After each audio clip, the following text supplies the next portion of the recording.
Sini gangguan kipas. Ya.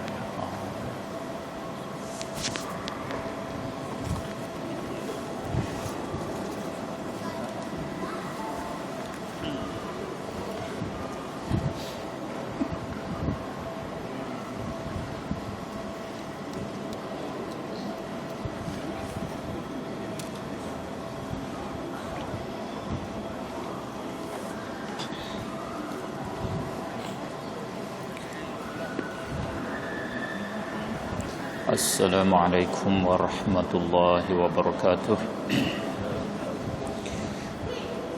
A'udzu billahi minasy syaithanir rajim. Bismillahirrahmanirrahim. Alhamdulillahi rabbil alamin. Wa bihi nasta'in wa la haula wa la quwwata illa billahil aliyyil azim. وأشهد أن لا إله إلا الله وحده لا شريك له وأشهد أن سيدنا محمدا عبده ورسوله اللهم اجعل صلواتك ورحمتك وبركاتك على سيد المرسلين وإمام المتقين وخاتم النبيين سيدنا محمد عبدك ورسولك إمام الخير وقائد الخير ورسول الرحمة اللهم ابعثه مقاما محمودا يغبطه الأولون والآخرون اللهم صل على سيدنا محمد وعلى آل سيدنا محمد كما صليت على سيدنا إبراهيم وعلى آل سيدنا إبراهيم في العالمين إنك حميد مجيد اللهم بارك على سيدنا محمد وعلى آل سيدنا محمد كما باركت على سيدنا إبراهيم وعلى آل سيدنا إبراهيم إنك حميد مجيد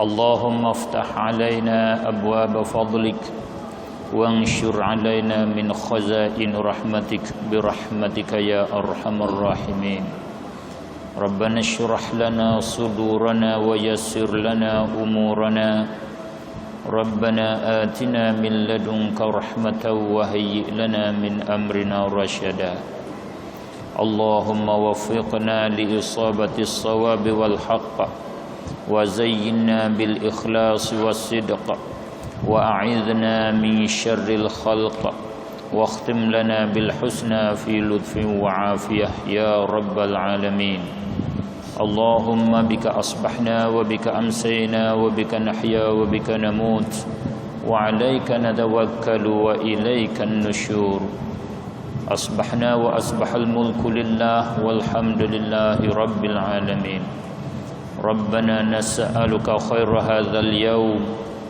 فتحه ونصره ونوره وبركته وهداه ربنا نسألك خير هذا اليوم وخير ما فيه وخير ما قبله وخير ما بعده ونعوذ بك من شر هذا اليوم وشر ما فيه وشر ما قبله وشر ما بعده ربنا آتنا من لدنك رحمة وهيئ لنا من أمرنا رشدا ربنا آتنا في الدنيا حسنة وفي الآخرة حسنة وقنا عذاب النار والحمد لله رب العالمين.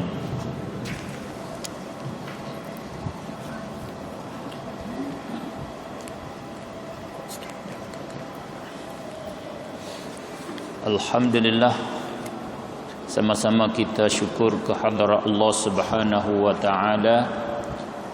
Oleh kerana Allah Subhanahu wa taala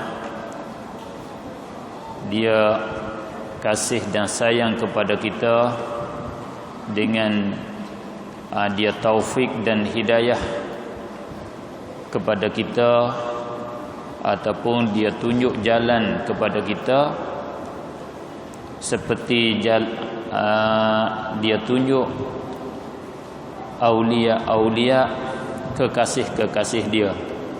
Alhamdulillah. Kita sangat-sangat rasa gembira, sangat rasa berharga dengan taufik dan hidayah Allah ini. Maka di antara tanda-tanda, ciri-ciri orang yang dapat hidayah daripada Allah Subhanahu wa taala ialah mereka yang berakidah dengan akidah ahli sunnah wal jamaah. Kerana akidah ataupun pegangan yang lain daripada ahli sunnah wal jamaah sekalipun bukan palsu, bukan salah 100%, tetapi di dalamnya ada sesat, di dalamnya ada kekufuran, wal a'yadzabillah. Maka di antara akidah ataupun buku, kitab, teks akidah yang dipilih untuk menyampaikan akidah Ahlussunnah wal Jamaah ialah kitab yang masyhur dinama dengan Jauharatut Tauhid. Saya pada masa ke Mesir dulu belajar di Kuliah Ad-Dirasat Al-Islamiyah. Dia satu daripada madah tauhid, ilmu tauhid, dia pewajib ataupun dia menetapkan di kuliah itu belajar Jauharatut Tauhid. Dia kata Kuliah Ad-Dirasat Al-Islamiyah semenjak daripada mula dia memulai buka fakulti Dirasat Islamiyah, dia mula dengan Jauharatut Tauhid sampai kepada hari ini. Maknanya ulama-ulama yang muktabar dia pilih kitab ini sebagai jadi teks untuk pengajian tinggi. Walaupun kita tengok buku kecil saja, kerana isi dia, kerana ilmu di dalamnya itu adalah ilmu yang betul, akidah Ahlussunnah wal Jamaah. Oleh itu munasabah kita di hari ini kita pilih kitab ni untuk kita nak jadi kuliah kita pada hari ini. Mari kita sambung kepada kitab kita, iaitu kita akan bermula hari ini pada nombor 7. Nombor 7.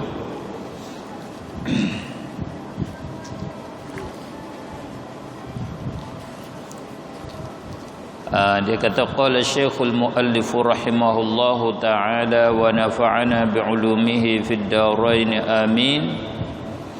Wa hadhihi urjuzatun laqabtuha Jauharatat Tauhid qad hadzabtuha wallaha arju fil qabuli nafi'a biha muridan fis thawabi tami'a.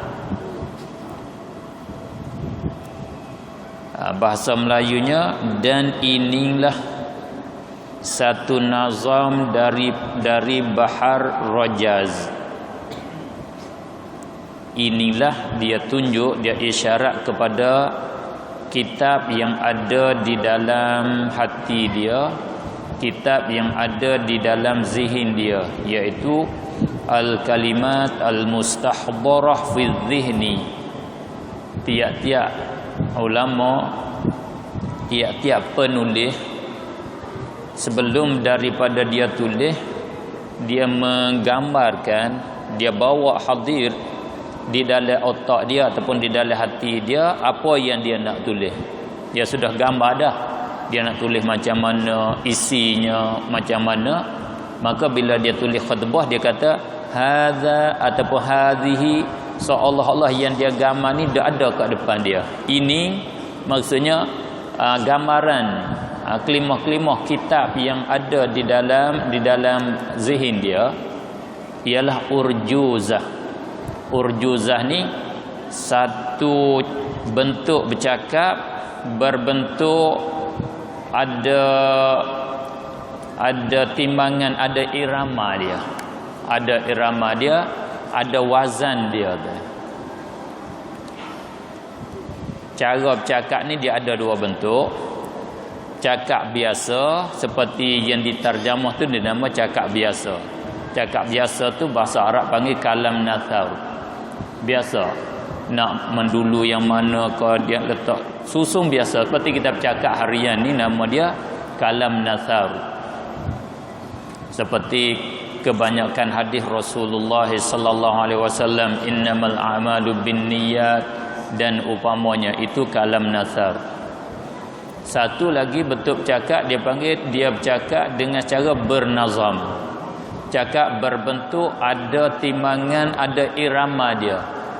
6 belah bentuk. 6 belah nama dia buhur, nama dia. Buhur syi'ri, bahar syair. Bentuk dia ada nama bahar rajaz. Ada bentuk dia nama bahar tawil, ada nama bahar dia bahar kamil, bahar wafir, bahar mutaqarib. Nablah ni nama kita nak tahu belajar di dalam ilmu arud, ilmu qafiyah nama dia. Maka ada wazan dia.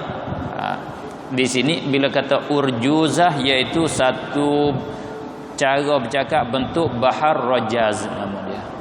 Bahar yang paling mudah, bahar rajaz. Irama dianya 6 kali mustaf'ilun. Mustaf'ilun, mustaf'ilun, mustaf'ilun, 3 kali sekerak. Dia panggil 6 tu kita potong 2. 2 potongan tu jadi satu bait. Satu baris.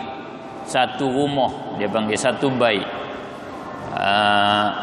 Jadi 6 kali tapi 3 beradu sekali. Mustaf'ilun, mustaf'ilun, mustaf'ilun, mustaf'ilun, mustaf'ilun, mustaf'ilun. Itu yang dikatakan yang sempurna, tidak masuk i'lal dia, tak masuk ila, ada ubah-ubahan. Ada ubahan pun dia tak lari daripada tu sangatlah. Ada zihaf dia panggil di dalam ilmu arud, yang masuk ada ubahan, ada buang satu baris, ada buang satu huruf. Di sini kita kata saya baca lebih kurang mengikut irama dia, wa hadhihi mustaf'ilun, jadi mutaf'ilun tu je ada bahasa Melayu tak ada bahasa Melayu ada juga tapi tak jadi kurikulum, tak jadi dipelajari. Kita ada buang-buang ke, ada banyak buang. Selama-lama selama-lama tu kita ada buang. Kalau petani kata sokmo, duduk begini sokmo. Sokmo selama-lama, mana selama-lama tu setinggi-tinggi lama, sehabis-habis lama. Kita potong kata selama-lama. Lama kita sepanjang mana kita kata selama-lama. Se tu mana asalnya sehabis-habis lama, setinggi-tinggi lama. Mu duduk kat sini selama-lama ataupun seumur, mana sepanjang umur. Itu kata sokmo. Kalau orang petani kata sokmo, mu duduk sini sokmo apa? Sepanjang umur. Umur kamu 60 mu duduk kat sini. Begitu ada potong-potong. Bahasa Arab pun dia ada potong-potong. Bahasa Syair ni pun dia ada potong. Mustaf'ilun dia kata mutaf'ilun. Wa hadhihi mutaf'ilun, urjuzatun mustaf'ilun, laqabtuha mustaf'ilun, jauharatat mustaf'ilun, tauhidi qad mustaf'ilun, hadzabtuha mustaf'ilun, hadzab mustaftuha ilun, mustaf'ilun. Begitu irama dia. Wa hadhihi urjuzatun laqabtuha, jauharatat tauhidi qad hadzabtuha. Kalau jame-jame dulu, masa-masa dulu Boleh buat ulik-ulik anak tidur dalam buai. Sekarang tak ada buai dah, tak boleh dah lah. Itu irama dia. Maknanya kitab dia ni berbentuk bahar rajaz. Dia tulis dengan bahar rajaz. Yang telah aku gelarkan dia, aku letak nama dia bagi gelaran. Sebab bila nama ni boleh faham kata dipuji tuan nama dia ataupun nak cela tuan nama dia gelaran. Bahasa Arab panggil laqab, bahasa Melayu panggil gelaran, bagi gelar, nama gelar. Dia menamakan kitab dia nak puji dengan kata Jauharatut Tauhid. Jauharah at-Tauhid, maknikam yang tunggal. Mana permata maknikam bagi tauhid. Yani tajuk tauhid yang seperti permata.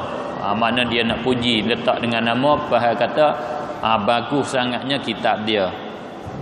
Sungguhnya telah aku bersihkan dia, aku telah buang apa-apa yang kosong-kosong, apa-apa yang tak ada berpedah. Aku masuk semuanya, isi-isi kandungannya ada pedah ke semua. Wallaha arju fil qabuli nafi'a biha muridan fis thawabi tami'a. Dan akan Allah, yakni akan Allah sahaja aku berharap pada mendapat keredaan, halnya memberi manfaat ya Allah. Yani aku harap bahawa Allah Subhanahu wa taala terimakan kitab dia, tulisan dia ni, karangan dia. Di dalam keadaan terima itu, minta Allah Subhanahu wa taala memberi faedah dengan dia, dengan urjuzah, dengan ini kitab yang ditulis dengan bahar rajaz. Muridan, memberi manfaat dengan dia akan orang yang berkehendak. Dia doa amin. Dia musannaf dia kata dia harap bahawa Allah beri manfaat kepada mereka yang berkehendak lagi loba kepada pahala. Orang yang nak kepada pahala, orang yang tamak kepada pahala, minta Allah bagi manfaat kepada mereka. Mudah-mudahan kita termasuk di dalam orang yang menghendaki pahala dan tamak pada pahala. Itu kita masuk di dalam jumlah doa musannaf pengarang kita. Amin ya rabbal alamin. Itu sebagai khutbah.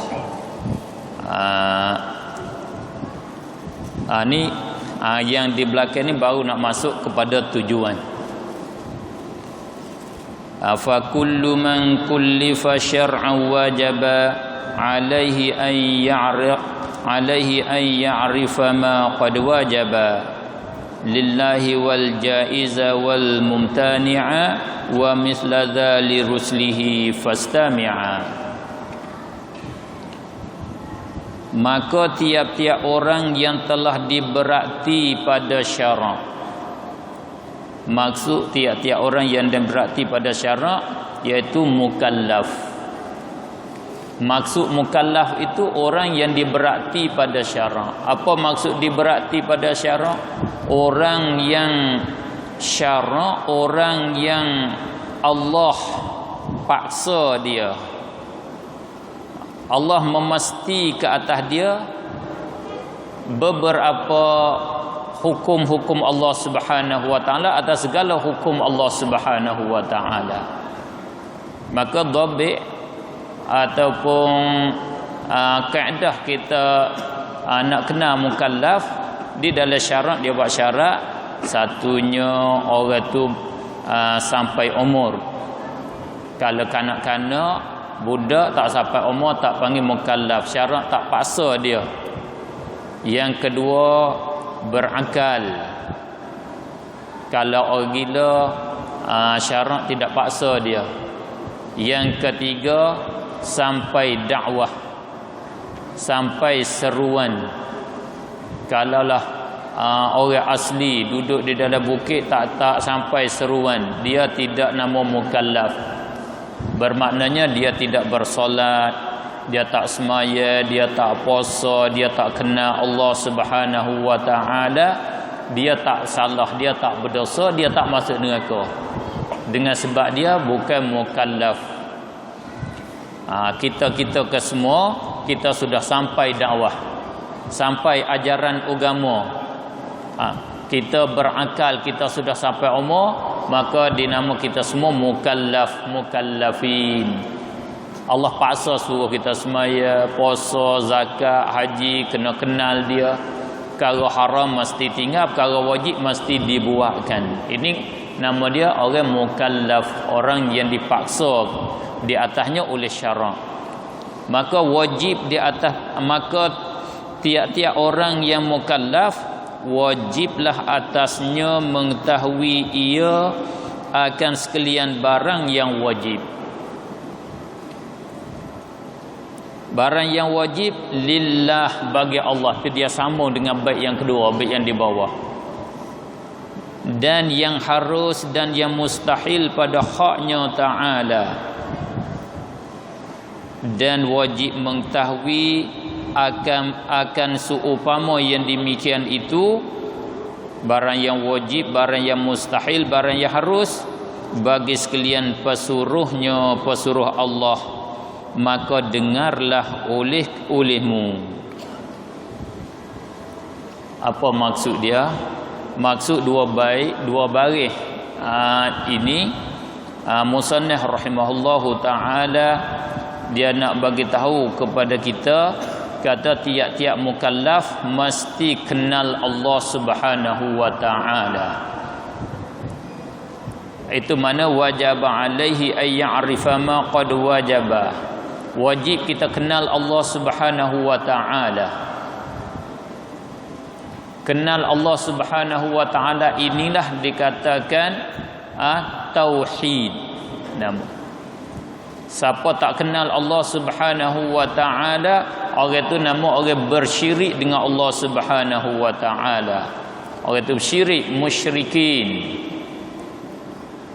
Kama dia cara mengenali Allah Subhanahu wa taala macam mana?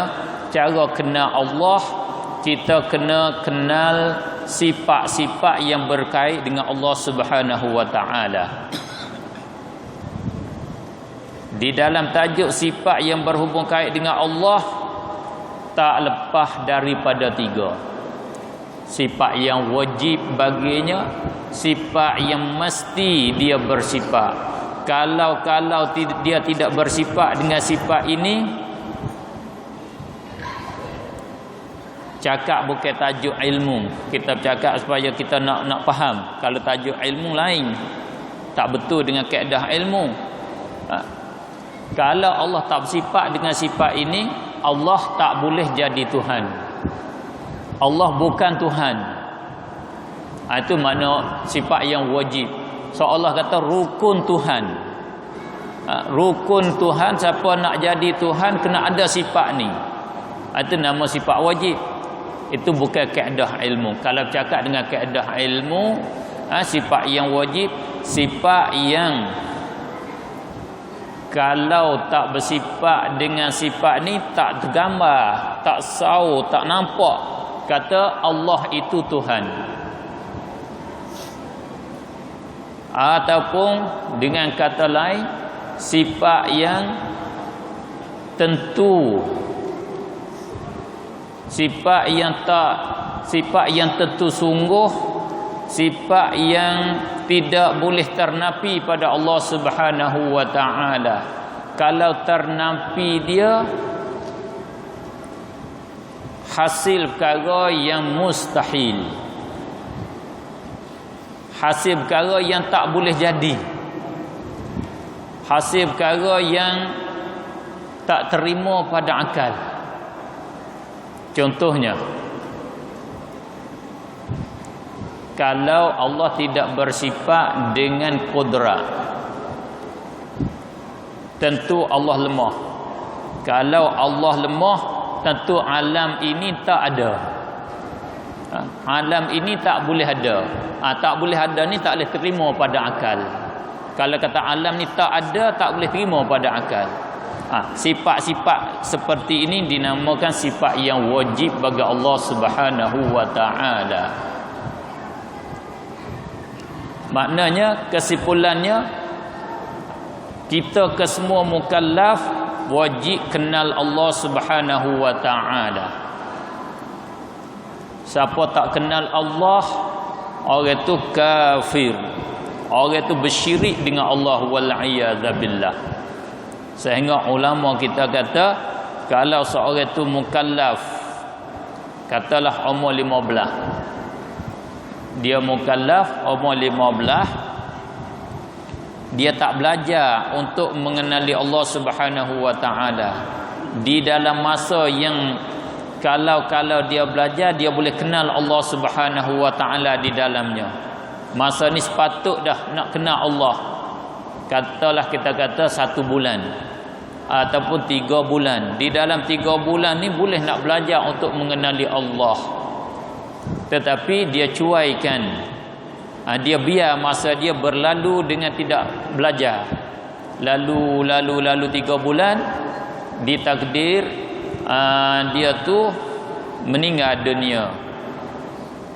Kita minta Allah jagalah kita meninggal dunia, anak-anak kita, cucu-cucu kita, kawan-kawan kita meninggal dunia sebelum daripada mengenali Allah.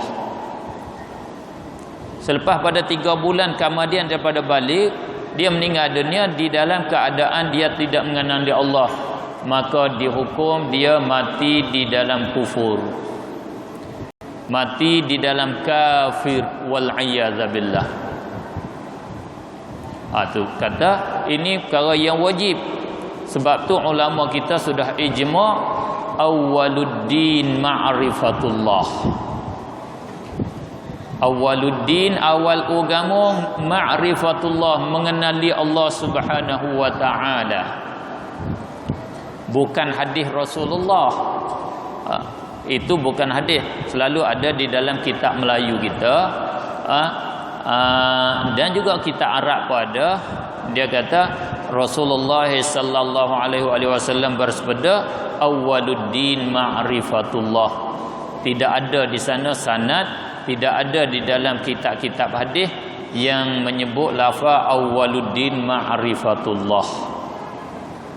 Walaupun makna dia tu sahih, makna dia tu betul, kerana makna dia isi kandungan maksud awwaluddin itu diambil daripada beberapa hadis Rasulullah sallallahu alaihi wasallam, dipaham daripada Al-Quran. Makna dia sahih, dengan dalil kata makna dia sahih, ijma' ulama, sebulak sorok ulama kesemua kata awwaluddin ma'rifatullah. Cumanya kita kena tahu, bila kata awwaluddin ma'rifatullah, bukan kata setiap orang tu dia mesti awal-awal dia kena belajar tauhid. Kalaulah dia sudah ada akidah, dia sudah ada akidah yang memadai, dia sudah belajar dah umur 7 tahun, 8 tahun dia sudah belajar akidah. Bila dia balik, dia tak belajar lagi sembahyang. Sembahyang itulah yang pertama-tama dia kena belajar.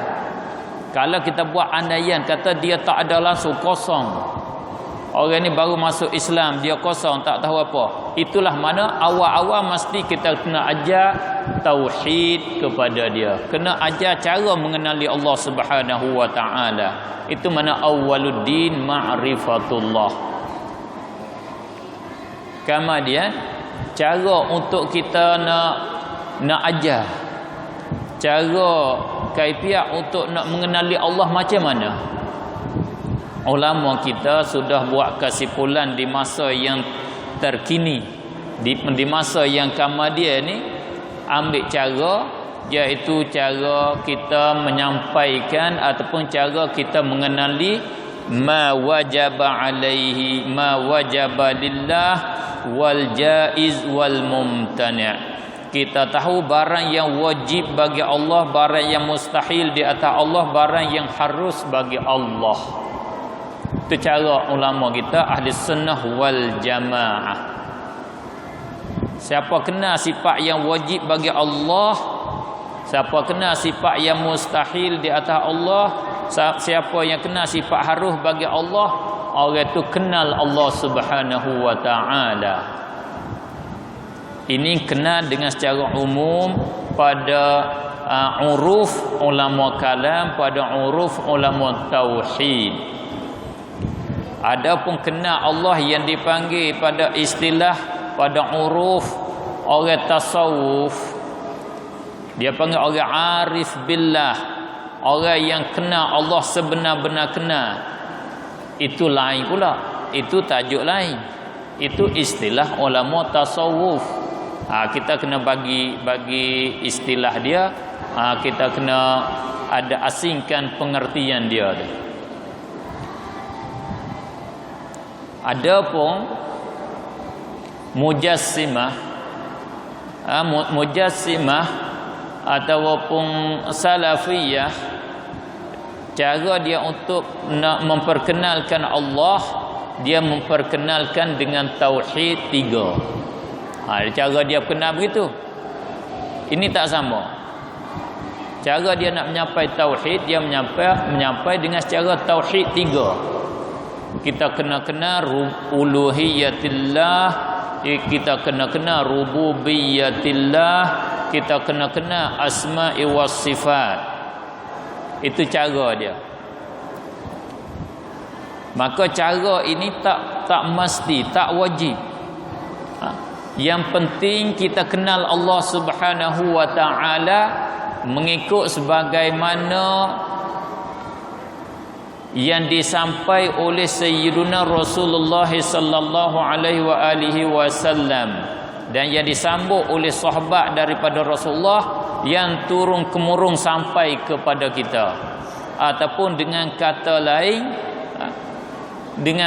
lain, kita kenal Allah Subhanahu wa taala mengikut apa yang Allah memperkenalkan dia di dalam Al-Quran, mengikut apa yang Rasulullah sallallahu alaihi wasallam memperkenalkan Allah di dalam hadis dia.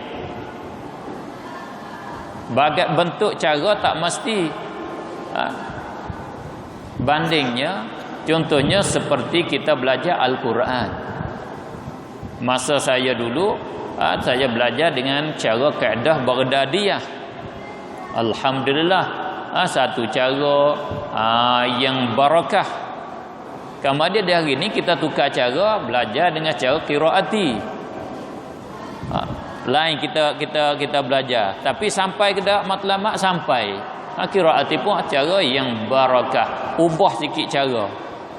Ubah cara tak ada pasti. Asal kau sampai. Dulu kita pergi dari sini ke KL, kita pergi jalan kecil. Sekarang kita naik highway. Sampai ke KL? Sampai, pentingnya sampai, selamat. Jalan mana selamat, kita ambil jalan tu lah. Itu caranya. Maka bagi kita, bagi saya khususnya, bagi kita ahli sunnah wal jamaah dengan secara umumnya, cara yang selamat ialah cara yang ulama kita buat, iaitu kita kenalkan barang yang wajib bagi Allah, barang yang mustahil dan barang yang harus. Ini cara yang selamat. Kerana sudah mari hampir sudah jadi seperti ini, mula di Salahuddin Al-Ayyubi sampai ke hari ini, hampir 1000 tahun dah. Mari begini. Sebelum daripada ni tu ada cara berbeza. Sebab apa? Kerana apa boleh kata selamat? Saya kata selamat kerana tidak gelincir di dalam faham akidah. Cara tauhid 3, salah dan silap di dalam faham akidah. Bahkan salah silap dia tu bukan sekadar salah dan silap, salah silap dia sampai kepada sesat, sampai kepada kufur wal iyadzabillah. Dan bukan sekadar sesat dan kufur, dia menyesatkan yang lain dan menyebab bagi yang lain jadi kafir bersama dengannya. Wal iyadzabillah. Itu kata bahaya.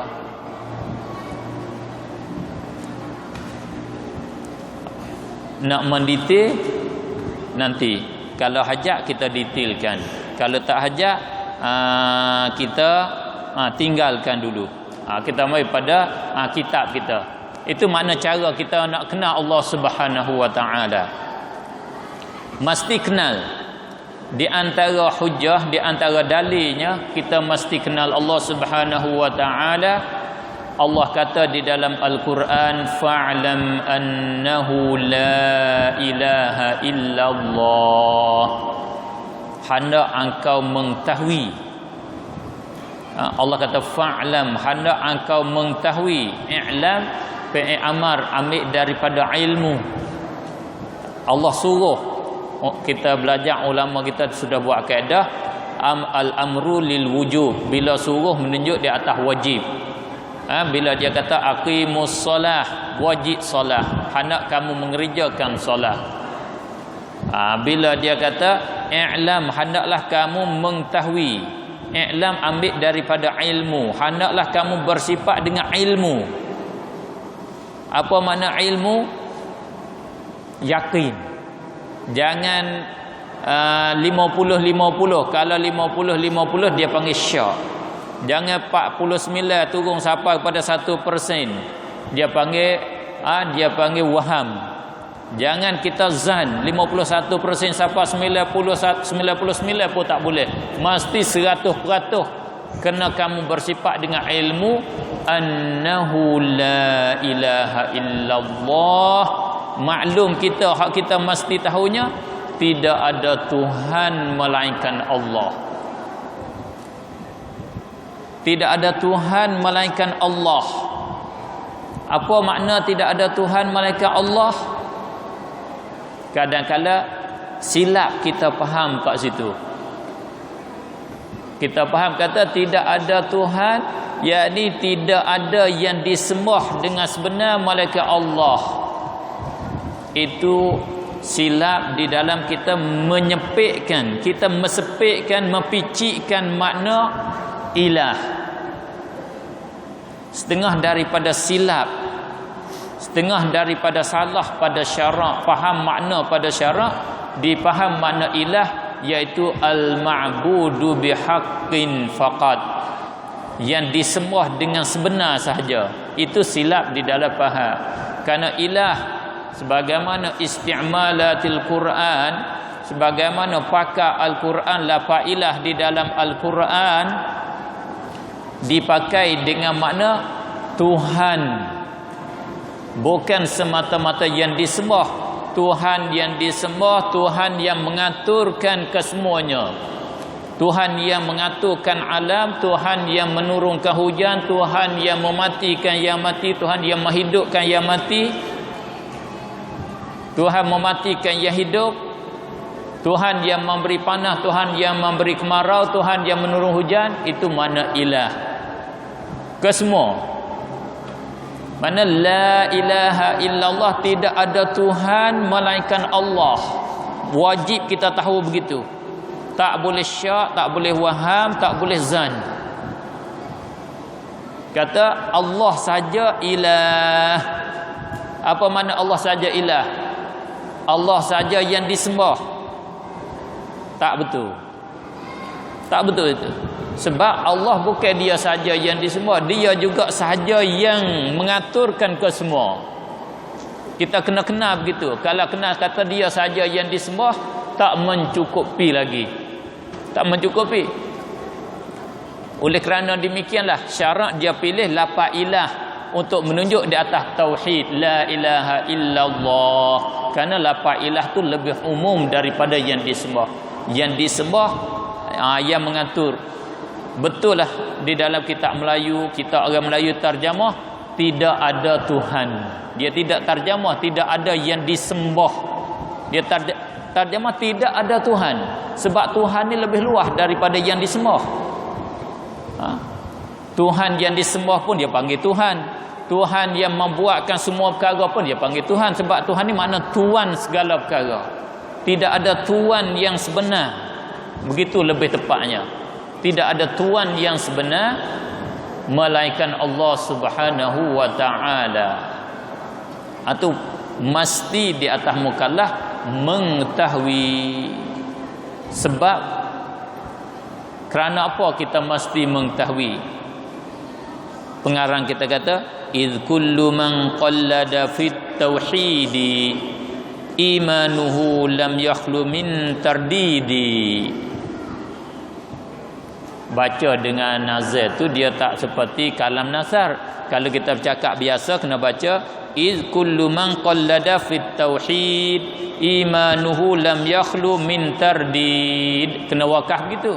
Tapi bila nazar ni dia tidak begitu. Kena baca iz kullu man qallada fit tauhid. Di itu jadi dua kalimah. Jadi lun. Sebab di ada ya satu lagi. Nasbah lidah. Nasbah bercakap. Tulis tak ada. Jadi lun belakang. Mustaf'ilun. Di. Kalau kata qallada fit tauhid tak betul dah. Tak betul. Kata min tardid mustaf'ilun. Kata min tardid mustaf'il. Tak betul.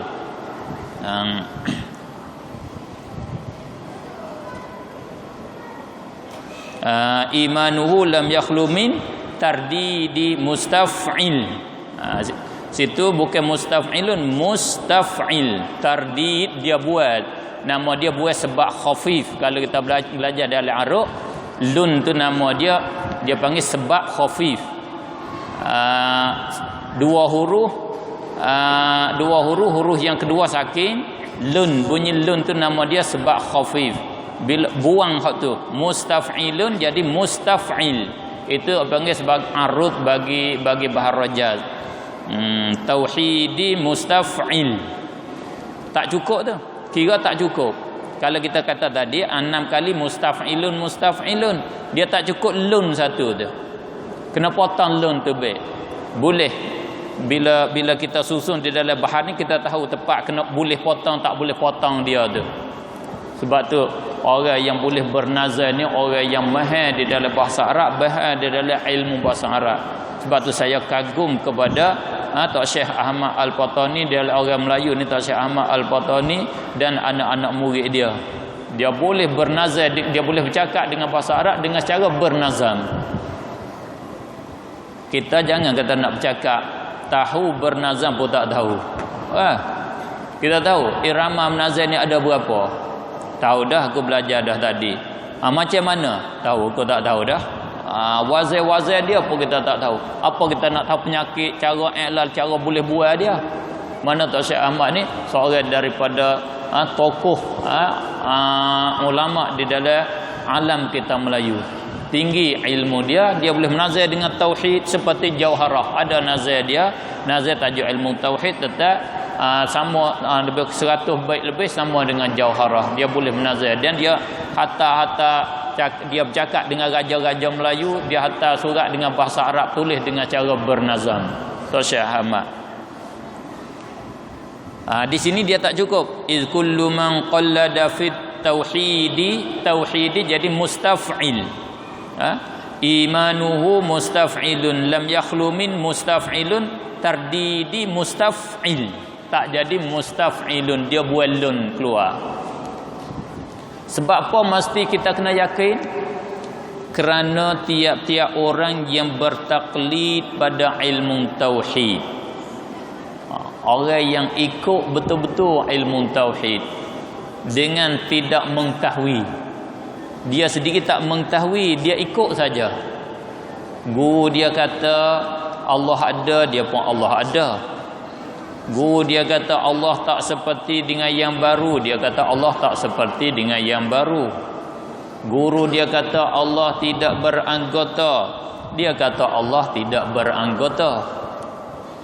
Itu nama dia taklid, ikut perkataan orang lain dengan tidak tahu dalil.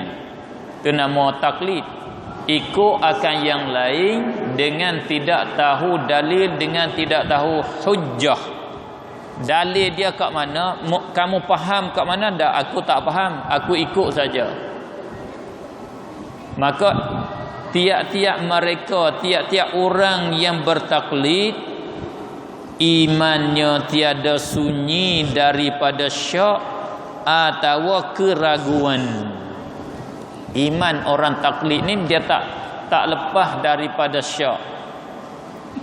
Mesti dia ada ragu-ragu. Maka ragu-ragu di dalam iman tidak sah iman. Siapa ragu 1%, maka dia keluar daripada iman dah. Dengan sebab demikian Imam Abu Hanifah rahimahullahu ta'ala, dia kata aslul iman, asal iman tu wahid, satu saja, tidak berbeza. Iman anbiya, iman nabi dengan iman kita, iman malaikat, iman sahabat, sama saja. Tetap aslul iman, tetap keyakinan kita dengan Allah Subhanahu wa taala, keyakinan kita dengan Al-Quran, keyakinan kita dengan malaikat, satu saja. Sebab dia kata, sebab kalau kurang, ada orang ni kurang iman dia, kurang dia jadi kufur. Dia mesti full, iman mesti full 100%. Tak boleh kurang sikit pun tak boleh. Kalau kurang turun, pakai kufur dah dia. Oleh itu bila kita taklid, takut-takut dia menurun. Memang dia menurun bila kita taklid. Cuba kita tengok, ada ramai dah daripada kumpulan orang yang taklid, bila disyaki kata Allah Subhanahu wa taala itu macam mana dia tidak beranggota. Kalau tak beranggota kita nak kenal macam mana dia, sedangkan di dalam Al-Quran menyabitkan anggota bagi Allah, kata Allah ada tangan. Di dalam hadis kata Allah ada kaki, ada betih. Dalam Quran kata Allah ada betih, ada lambung. Macam mana mun kata Allah tidak beranggota? Nampak juga tu. Dia ada dah, aku nampak juga. Berasa nampak dah dia, sebab dia iman dia taklid saja. Bila orang buat tashkik, buat meragu-ragukan, dia rasa ragu dah dia. Bukan semata rasa ragu, dia terujung dah kereta kita, turun naik kereta lain dah. Bila naik kereta lain pula, belah ni buat ragu pula. Mu boleh nak sampai ke dak mu naik kereta tu. Nampak angin tak berapa kuat tu, lama pecah tayar kat tengah jalan. Kerana di dalam Al-Quran hadis betul-betul daripada sahabat, daripada orang salaf, kata Allah Subhanahu wa taala tidak beranggota, laisa kamitslihi syai'. Allah tidak seumpama suatu pun. Tidak sabit daripada seorang sahabat pun, daripada seorang salaf as-salih menyabit anggota bagi Allah. Bahkan sudah ijma' daripada as-salafus salih, Allah tidak beranggota. Gitu ke? Gitu pula dah. Dia masih terujung kereta ni, mari naik kereta ni pula, begitulah dia. Akhir dia, aku nak berjalan kaki dah, aku tak mau naik kereta kiri kereta kanan, pakai berjalan kaki senang aku. Dia berjalan, tidak peduli yang mana dah. Itu panggil lam yakhlu min tardidi, imanuhu lam yakhlu min tardidi. Iman dia tu berpapah, iman dia tu 50-50. Dia panggil orang duduk di atas pagar, muzabzabina, bertolak kiri kanan, tak tentu dia nak ambil arah, tak tahu dia nak berhadap ke arah mana. Oleh demikian wajib di atas mukallaf mengetahui ma'rifah, wajib dia berilmu. Fa kullu man kullifa syar'an wajaba alaihi ay ya'rifa ma qad wajaba. Alaihi ay ya'rifa, wajib di atasnya bahawa dia mengetahui. Wajaba alaihi ay ya'rifa ma'rifah. Ma'rifah itu mengenali, kenal betul-betul. Bila kenal betul-betul, semacam kita kenal anak kita, bila kita kenal isteri kita, kita kenal guru kita, katakanlah. Kalau orang kata bukan, ni bukan gurumu, ni bukan isterimu, ni bukan anakmu, mari siapa pun sejuta orang pun kita tidak bergonjang, tak bergawai dah. Kita kata pula menggila. Kita sanggup kata begitu pula kalau orang ingkar anak kita, sebab kita kenal sungguh dan kita nak berkocak. Begitulah kalau kita kenal betul-betul. Oleh itu kita mesti kena kenal betul-betul. Macam mana kita nak kenal betul-betul? Insya-Allah ni kita melalui kitab ni, insya-Allah kita akan boleh kenal betul-betul. Sekarang lah ni naik kereta saya bawa dulu. Naik dulu. Dia nak kenal betul-betul, kena kita boleh bawa sendiri. Selama mana kita duduk balik belakang ni, kita break dengan tak ada break lah. Nampak tempat corner kuat-kuat, driver duduk 100 nail lagi 1 part, kita break dah. Tapi break tak ada break dah. Terus begitulah sebab kita duduk kat belakang. Kita kena sampai kita boleh nampak sendiri. Jarak jauh ni boleh jenjak break, jarak kat sini break sempat ke tak sempat, tu baru kita mari hak ni, mari ribut, mari angin macam mana pun, berbalik pun dia akan duduk di atas race semula, insya-Allah taala. Begitulah. Sebab tu kita kena angkat taraf kita semua. Dia berasa kata aku nak jadi orang alim. Aku nak pandai sungguh-sungguh. Insya-Allah taala baru kita kemah. InsyaAllah saya nak bawa cara angkat kita jadi orang alim. Bila tak alim pun berasa aku alim dah. Sebab orang salafi dia angkat taraf orang dia jadi orang alim. Bukan dia pergi belajar 2 minggu balik mari alim. 2 minggu dia belajar alim. Contoh mana? Dia pergi 2 minggu balik mari makluk bid'ah, Rasulullah tak buat. Dia tak ada pakai Quran hadis terus dah dia. Berdoa lepas sembahyang tak boleh, bid'ah Rasulullah tak buat. Alim dah dia. Masya-Allah, 2 minggu dia belajar alim. Sebab tu saya pun nak bagi buat kita alim kata. Kalau tak alim tak boleh lawan dengan alim sana. Gitu cara dia, cara buat puja nafsu kita sikit. Kalau tidak kita malah nak belajar. Aku tak cakap belajar dah. Mari guru tu gayak sifat 20, aku tak faham-faham pun. Tak faham-faham siapa kat hari ni. Oleh itu kita cuba cara. Kita akak cara sikit. Ubah cara, benda sama. Semacam kita kata kita belajar sifat 20, bagi pihak sebelah lagi dia belajar tauhid 3, dia ubah cara.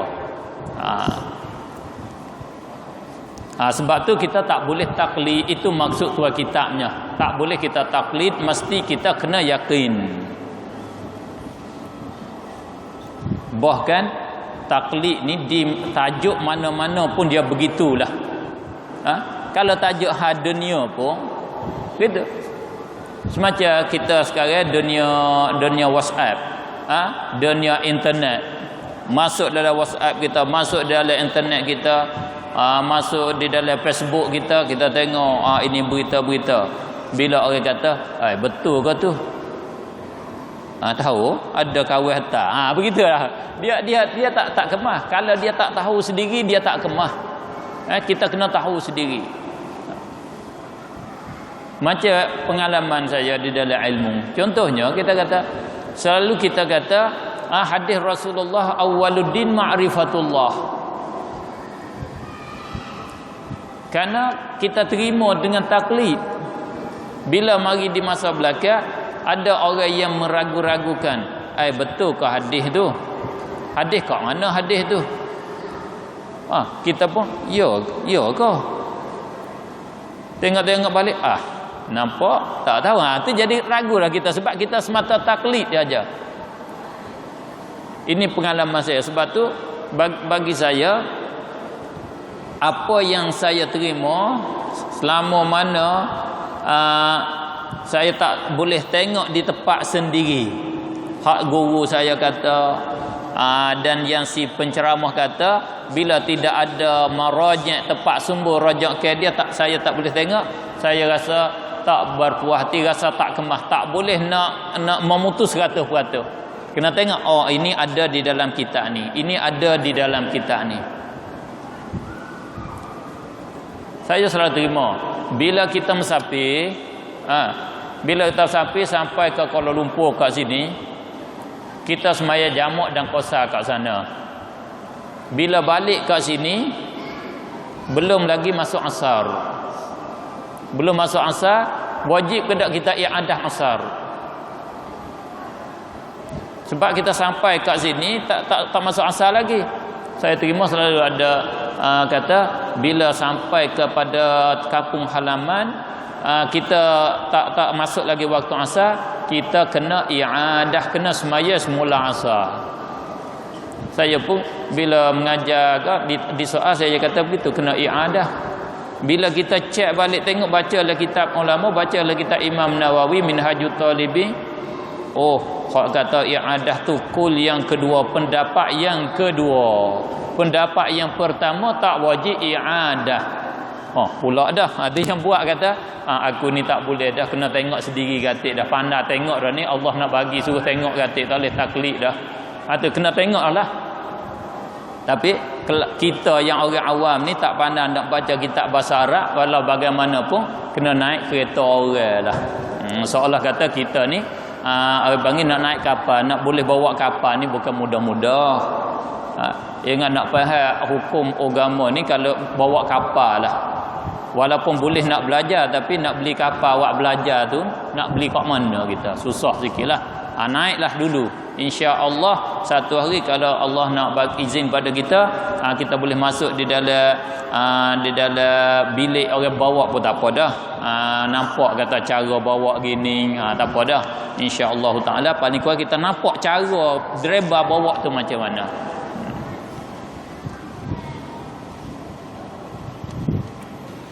ففيه بعض القوم يحكي الخلف وبعضهم حقق فيه الكشف.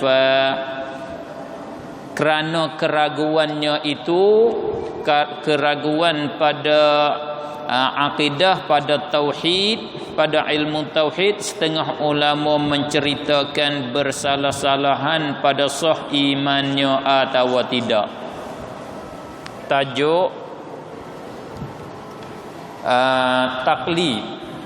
Di dalam akidah ulama ada berkhilaf. Ada ulama khilaf tentang akidah dia ni sah ke tidak sah. Dia ni masih di dalam kufur ke, dia di dalam masuk dalam orang mukmin. Khilaf ulama. Dan setengah mereka menguatkan ia pada iman muqallid itu akan kenyataan. Setengah ulama kata mesti kita kena ada apa ni, ada tes dulu, ada kasyaf, ada tafsil. Kita kena mari cek dulu. Cek tu bahasa Arab panggil kasyaf. Kita kena cek dulu dia. Nak kata iman dia memadai ke tak memadai, kita cek tengok. Cek lagu mana? Faqala in yajzim biqaulil ghairi kafa wa illa lam yazal fi dhairi. Ini kita cek tengok dia dulu. Tak boleh, yakni fa fihi tafsilun. Tak boleh kita nak kata iman muqallid kafir. Iman muqallid ni kafir, tak memadai imannya. Muqallid ni mukmin, memadai iman dia 100%. Tak boleh. Kata macam mana? Kata faqala, maka kata ia, berkata ia setengah mereka, setengah ulama, jika jazam i'tiqadnya. Jazam tu bahasa Arab, bukan bahasa Melayu. In yajzim, jika jazam, bahasa Melayu kita jika memutus, jika dia potong, putus dengan mengikut kata orang lain itu. dia kata aku macam ni dah. Allah ada, Allah sedia, Allah kuasa, Allah tak sama dengan perkara yang baru. Kalau dicincang, kalau dipotong aku satu juzuk, walau dibuat macam mana pun aku macam ni dah. Aku tak rojak sama sekali. Itu dia memutuskan. Bila putus tak boleh tarik dah lah. Itu kaedah dia kata jazam kan. Kalau kita ikat tali kat satu berantai lembu misalnya, kita boleh nak tarik lembu tu ke arah mana? Bila tali tu diputuskan, boleh tak kita nak kontrol lembu? Tak boleh. Kala begitu juga kita ikut orang lain. Bila kita sudah ikut, kita potong tali ikutan dengan dia. Dia nak pergi ke arah mana, pergilah. Aku macam ni dah. Dia panggil memutuskan dengan perkataan yang lain itu. Dalam hati dia putus. Walau muqallad dia, imam dia, orang yang dia ikut itu ke mana arah dia tak kira. Tidak tak penting bagi dia. Dia mesti dia ikut sebagaimana yang dia ambil itu. Kalau macam ini memadalah ia, iman dia memadai, dia mukmin yang sebenar di sisi Allah Subhanahu wa taala. Inilah kebanyakan iman muqallid pada kita, iman orang awam kita taklid, kita putus. Walau bagaimanapun aku beginilah, aku tetap begini. Oleh kerana demikian kita hukum orang awam kita dengan kata mukmin yang sebenar, kerana dia ikut kata orang yang lain dengan jazam, dengan putus. Tak ada ragu-ragu lagi dah. Kalau dia ikut macam ni, kalau guru itu rajak kembali daripada akidah dia, aku nak rajak. Kalau dia terus, aku nak terus. Itu tidak memutus. Dan jika tidak, kalau dia tidak memutus, sentiasalah ia di dalam kemelaratan, sentiasa di dalam kemudaratan, tentu di dalam bahaya. Tentu keadaan dia tu di dalam bahaya, fid dhairi, di dalam bahaya, di dalam akidah, yakni tidak memadai akidah dia.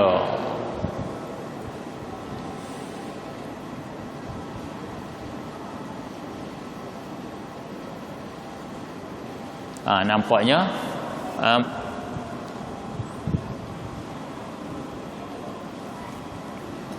boleh kita berada kat situ.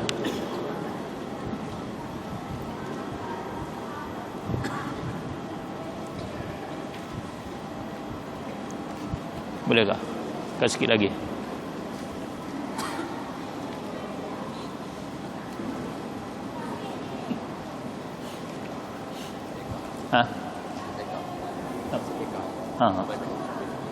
Kat sini. Ya. Kita nampak kita berada situ, kita baca kitab yang kedua ataupun di tengah ni kita sekarang 11:10. 20 minit ke, kalau ada soalan kita kat tengah ni soalan ke soalan akhir.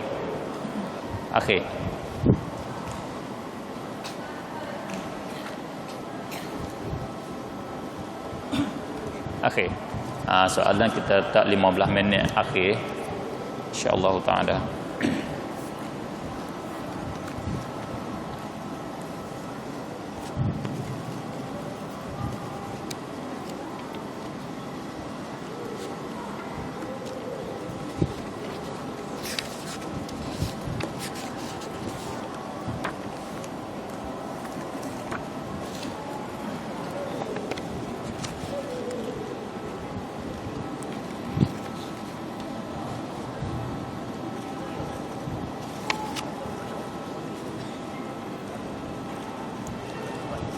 Kitab yang kedua, halamannya yang kelima, halaman 5, bukan?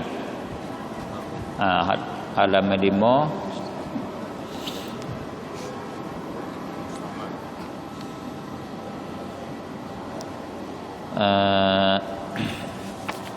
Suci yang kedua. Suci namun tidak menyucikan. Yang ketiga, ketiga. Terjemah ketiga, suci namun tidak menyucikan. Sudah.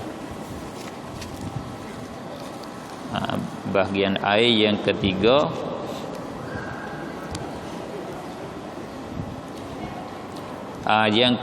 air suci namun tidak mensucikan.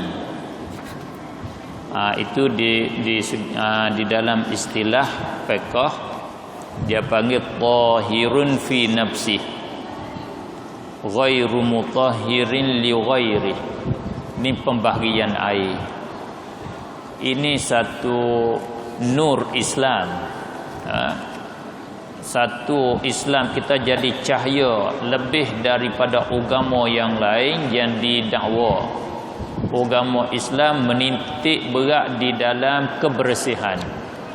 Menitik berat di dalam kebersihan. Cara membersih ada cara dia yang sangat-sangat detail. Halus cara pembersihan di dalam Islam.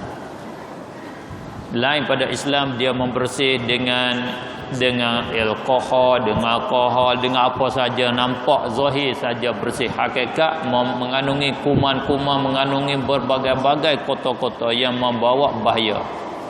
Dalam Islam cuba kita tengok air ada pembahagian dia, ada jenis air ni diri dia suci tidak najis. Berartinya kalau kita bersentuh dia, kita tanggung dia di dalam ibadat kita tidak mudarat, ibadat kita itu sah. Tetapi kita nak mengangkat hadas, kita nak ambil wudu, kita nak mandi wajib dengan dia tak boleh, kita nak basuh najis tak boleh. Itu mana suci namun tidak mensucikan, tidak boleh menyuci yang lain. Ia adalah air musta'mal. Satu, air yang sudah dipakaikan. Air musta'mal, air yang sudah dipakai pada bersuci yang wajib. Ini tak adalah pada wakil kita tidak guna. Maknanya begini, kalau kita nak ambil wudu, kita nak mandi wajib, kita basuh muka, kita simpan taruh air yang kita basuh muka. Yang pertama dia, kita basuh yang pertama, kita simpan air itu. Air itu nama dia air musta'mal. Bila kita basuh yang kedua, tak panggil musta'mal dah. Ini yang sunat dah, hak yang wajib.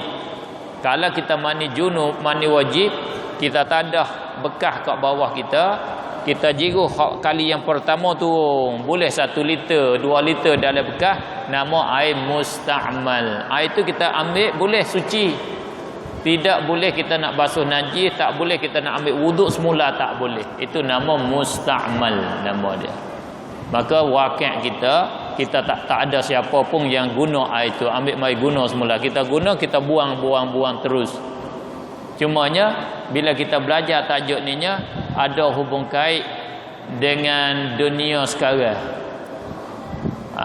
Yang sampai khabar kepada saya, kata negeri jiran kita iaitu Singapura, air yang kita guna ni dia ambil guna semula. Sebab negeri dia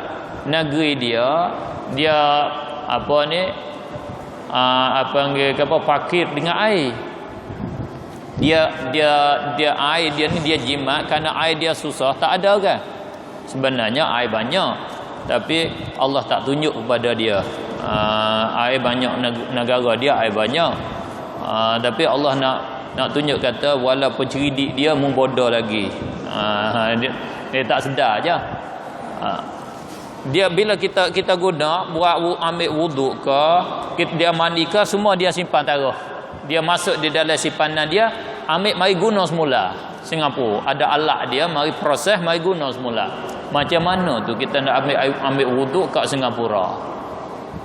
Misalnya air ni masuk dalam lokal, masuk di dalam taki dia mari masuk kita semula. Itu nama kita guna air musta'mal. Itu di dalam fiqh tinggi pula, ada kelas naik pula. Air musta'mal bila kita himpun dia sampai 2 qalah, dia hilang sifat musta'mal dia, jadi suci lagi menyucikan. Memanglah bila dia himpun bukan 2 qalah. Di negara Singapura tu bukan 2 kolah bukan. Beribu-ribu, beratus ribu liter lah dia simpannya. Dia aja proses masuk balik semula. Maka itu yakin kita tak syak lagi bahasa boleh kita nak isti'mal. Kadang dia himpun banyak, hilang berubah dia, hilang sifat-sifat yang berubah, bau-bau semua tu sudah hilang, sudah bersih, balik semula boleh. Jangan kata dia mati saja, mati bau masuk alat, mati bau, mati itu pada hakikatnya ada lagi. Itu tak boleh. Satu, air yang suci tidak menyucikan air mustamal, dan air yang telah berubah, air yang telah berubah dengan sesuatu yang mencampurinya dari sesuatu, yakni dari benda yang suci. Air yang berubah dengan benda yang bercampur dengan benda suci. Kalau di dalam istilah fiqh dia panggil air berubah dengan mukhalit, bahasa Arab. Mukhalit, perkara yang bercampur. Di sini kita sebagai ilmu fiqh, kita faham fiqh sikit. Di dalam bab tajuk air berubah ni ada kala berubah dengan mukhalif, ada kala berubah dengan mujawir. Dia ada beza mukhalif, mujawir, bukan? Kalau kita biasa dengan fiqh kita tahu mukhalif air yang berubah dengan perkara yang bercampur. Ini hilang sifat tahuriyah dia, tinggal sifat tahiriyah. Ada sifat suci pada diri, tidak menyuci yang lain. Adapun kalau air ini berubah dengan mujawir, kalau berubah dengan mujawir, tidak hilang tahuriyatuh, tidak hilang sucinya dan dapat menyuci yang lain, kekal di atas boleh menyuci yang lain. Macam mana? Mukhalid, mujawir. Mukhalid, perkara yang bercampur dengan air yang tak boleh kita nak asing perkara itu daripada air. Bila dia masuk di dalam air, dia bercampur dengan air, nama mukhalid. Kalau perkara tu masuk dalam air, boleh kita asing dia daripada air. Itu nama mujawir, nama dia. Kayu gahru. Kita masuk dalam air, dia berubah bau dia. Kayu ni kita nak buang, dia nak asing pada air boleh. Air tu kekal di atas, boleh menyucikan. Kalau masuk masuk sabung mandi, cecair mandi, sabun basuh kepala kita masuk dalam air, kita nak asing tak boleh dah. Bau air sabun itu tak boleh kita nak menyucikan. Kalau dunia sekarang lah ni, kita duduk di pusat bandar kan? Kita duduk di dalam bandar ni, kerajaan dia mesti masuk di dalam taki air tu, masuk bahan yang untuk mati kuman. Panggil apa kat sini? Klorin. Masuk klorin dah. Masuk klorin ni bila dia masuk, dia berserak, dia masuk campur dengan air, nama mukhalid. Kita nak asing tak boleh dah. Bila masuk dia habis, masuk sama dalam taki, habis jalan terus, tak boleh kita nak asing. Itu nama mukhalid, nama dia. Bila air berubah dengan klorin, tak boleh kita nak ambil air semaya, tak boleh kita nak mandi junub dengan dia. Macam mana kita nak mandi air bandar ni?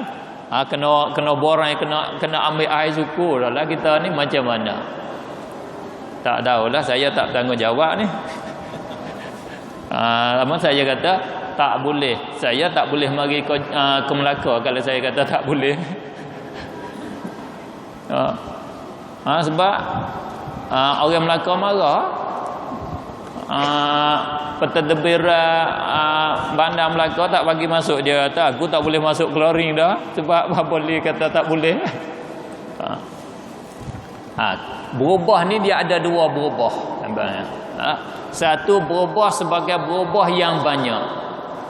Yang kedua, berubah semata-mata berubah, tak berubah banyak, berubah sedikit nama dia. Sebab tu wal mutaghayyir ay taghayyuran katsira. Yang berubah sebagai berubah yang banyak. Kalau berubah sikit-sikit, berubah sedikit-sedikit saja, tidak memberi mudarat. Kalau berubah banyak, memberi mudarat. Itu ya. Kalau masuk klorin, itu berubah sebagai berubah banyak, tak boleh.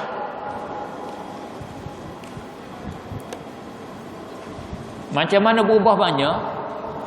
Dobit berubah banyak dengan bahawa pada uruf, bila kita angkat air, masuk air ke dalam satu bekas, tiap-tiap orang, majoriti orang tu 50% lebih kata, ini air apa ni? Oh, ini air klorin ni. Ini air klorin ni. Semua bila 50% lebih, tak boleh, tu berubah banyak. Kalau kata 2 orang klorin, 3 orang bukan klorin, berubah sikit saja, itu boleh. Orang panggil hawa-hawa, masuk kepada berbahu dia, rasa dia hawa-hawa saja. Kalau masuk gula agak hawa-hawa kemanisan dia, tak rasa manis sangat, hawa-hawa manis. Itu dipanggil berubah sikit. Kalau bila kata manis, bila minum, oh ini air gula ni, ini air gula, itu berubah banyak, tak boleh lah. Ini air teh ni, nampak merah dan bau dia, rasa dia. Kalau hawa-hawa kemerahan dia, air apa ni? Kita tipu dia. Tahu air telaga tu ada keruh-keruh sikit. Tak apa, aku nak minum. Selepas tu, macam mana mau minum? Tahu rasa kita. Sungguh pun air campur teh. Aku pun tak kenal. Itu dia tak kenal kata air teh, air kopi tu dia tak kenal kali. Kita tipu dia, dia tertipu juga. Itu panggil berubah sikit. Kalau kita tipu dia tak boleh. Mau jangan tipu aku bau ni teh cerak macam ni. Itu nama berubah banyak. Kita cuba tipu dia, tengoklah nak tahu kata dia air ni berubah ke tak berubah banyak. Berubah banyak ke berubah sikit, kita cuba tipu orang-orang cerdik, tengok. Itu nama dia air berubah sedikit dan berubah banyak. Kalau berubah banyak, hilang sifat tahuriyah. Kalau berubah sikit, tidak hilang sifat tahuriyah. Itu al-mutaghayyir bima khalaqahu minat tahirat. Benda yang mencampuri dia tu tahirat, benda suci, benda bersih. Kalau berubah dengan benda najis, maka tetap wala sedikit pun jadi najis. Bahkan kalau tak berubah pun jadi najis kalau air itu sedikit. InsyaAllah ni tak pening dah. Moga kita ada biasa dah ni kan. Kalau air tak sampai 2 kalah, air satu bekas, satu botol, kalau najis masuk sedikit saja, 1 titik daripada air kencing ke, 1 tahi cicak ke, jatuh di dalam air satu botol kita, maka air itu sudah jadi najis walau tidak berubah pun. Kalau air 2 kalah, air 2 kalah ni air yang sama dengan tepat 60 cm 4 persegi. Dalam dia 60 sen, buka dia 60 sen, panjang dia 60 sen. Itu nama dia air 2 kalah. Air 2 kalah ni bila jatuh najis, kalau tidak berubah, tetap di atas kesuciannya dan tetap di atas boleh menyucikan yang lain. Kalau berubah, walau berubah sedikit saja, maka air itu hilang dah sifat boleh menyucikan yang lain. Kalau berubah dengan najis, tak ada tafsir. Berubah ni ada kala berubah dengan tahirat, ada kala berubah dengan najasah.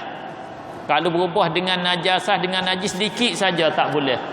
Berubah ni dia ada tiga sifat berubah. Berubah rasanya, berubah warnanya, berubah baunya. Mana-mana satu daripada 3 tak mesti beri pun. Ada pun berubah dengan tahirat, dengan benda suci. Nak hilang sifat tahuriyatul ma', nak hilang sifat air ni boleh menyuci yang lain, mesti kena berubah yang banyak. Berubah rasa dia pun rasa banyak, berubah warna dia pun sebagai berubah yang banyak, berubah bau dia pun sebagai berubah yang banyak. Kalau berubah sedikit-sedikit tak memberi mudarat.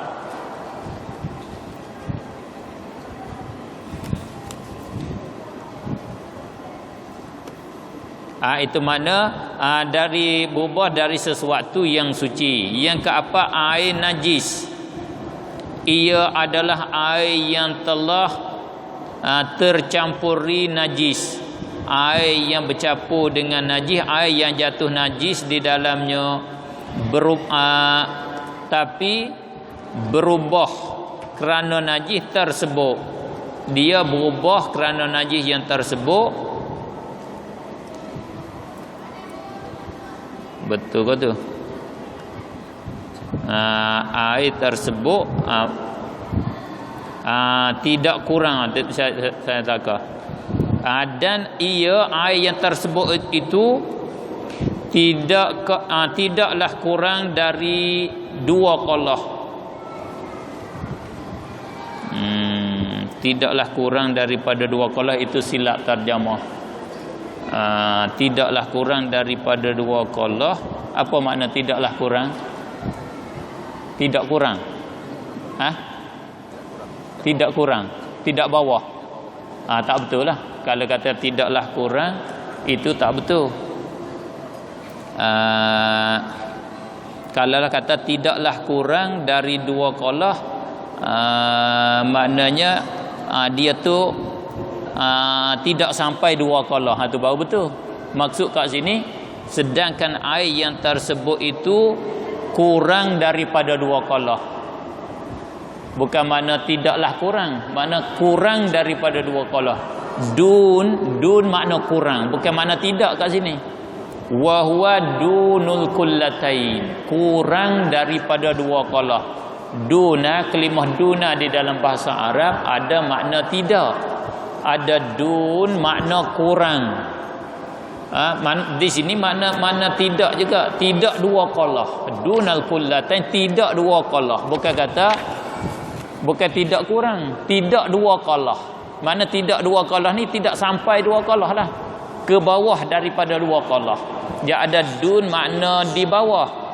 Dun gulawai fawq, atas. Dun makna taht, dun makna di bawah. Ada dun makna inda, makna di sisi. Makna dun ni ada beberapa makna di dalam bahasa Arab. Di sini maknanya air najis, iaitu air yang berjumpa dengan najis, air yang bersentuh dengan najis, yang najis jatuh ke dalamnya, sedangkan air yang najis jatuh ni tak cukup 2 qalah, tak sampai 2 qalah tu. Wa huwa dunal qullatain. Kata terjemah tu boleh jadi penterjemah dia faham macam tu. Kita baca ni kalau segera faham, kita faham kata dia kata tidaklah kurang dari 2 qalah.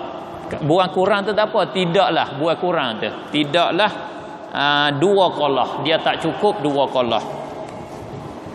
Atau 2 qalah ada atau tu, ataupun dia 2 qalah. Itu 2 qalah. 2 qalah ni lebih kurang, kalau tak silap saya, cuba kita kali tengok 60 tu 3 kali 60 terbit 216 ribu segi air tu, maknanya 216 liter. 216 liter kalau tak silap saya. Cuba kali 60 3 kali. Tubik dia panggil meter air. Satu pap segi dia ni. 4 segi dia tu tubik 216 ribu 4 segi kira air dah. Cara kira kita nak kira air, bukan kerajaan dia hitung taki ni ada berapa liter, dia kena kira kali tu. Kalau 4 segi dia kena kali macam ni. Kalau tepat bulat, orang mengaji apa dia panggil, cara pembinaan tu dia tahulah. Macam masjid ni kita nak tahu berapa kaki semua.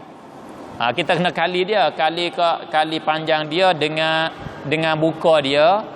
Panjang berapa? Panjang 10 kita kali dengan 15. Panjang 10, buka 8 kita kali dengan 8. Lepas tu terbit berapa kaki dia, kita boleh tahu. Kita nak beli mozaik, nak beli amal ni, kita kena tahu dah berapa kaki dia. Kalau nak ukur 1 meter baru boleh berjalan kitanya. Dia ada kaedah ukur dia. Kalau 3 persegi kita ukur macam mana. Begitu air kita ukur 60 cm dia. Gambar dia kita kali 360